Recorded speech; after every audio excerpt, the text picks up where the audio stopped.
अस्सलाम वालेकुम नाजरीन, मैं हूं आपका मेज़बान अब्दुल वहाब रब्बानी अस्कोर न्यूज़ एजेंसी के साथ। मैं इस वक्त मौजूद हूं ज़िला अस्कोर के दूर अफ्तारा और पसमानदा एरिया रटू के मुतसिल गाँव नासिराबाद में मौजूद हूँ।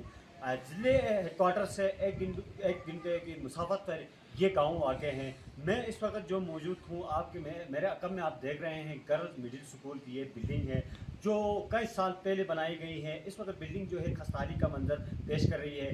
बिल्डिंग के अंदर 250 तालिबात ज़ेर तालीम हैं और 250 तालिबात के लिए यहाँ पे 6 असातिज़ा के रहम करम पे छोड़ा गया है, जबकि मिडिल जो स्टाफ होता है वो 10 से 11 पोस्टों पर सेक्शन पोस्टें होती है। लेकिन अब तक यहाँ पर 6 असातिज़ा की रहम करम पर छोड़ा है, जिसकी वजह से यहाँ की जो तालिबात है 250 इनका मुस्तकबिल तारीकी में डूब रहा है। यहाँ के जो इलाका है इनका यही कहना है कि बार बार हुकाम बाला की नोटिस में लाने के बावजूद ताहाल कोई सुनवाई नहीं हो रही है।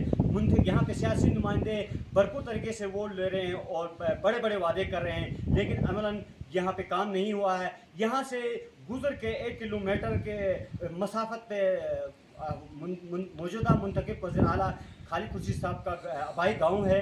अब ये अवाम के बड़ी तवक़्क़ात हैं कि हमारे ज़िला अस्कोर से ताल्लुक़ रखने वाले वज़ीर आला खालिद खुर्शीद साहब यहाँ से मुंतखब हुए हैं। इनका यही कहना है कि हमने बड़े तवक़्क़ात और उम्मीदों के साथ यहाँ से भारी मैंडेट के साथ मुंतखब किया है। उम्मीद करते हैं कि इनके दौर इक़्तिदार में ये जो गर्ल्स मिडिल स्कूल हैं वो जो है पाए तकमील तक पहुँच जाएगा। जी।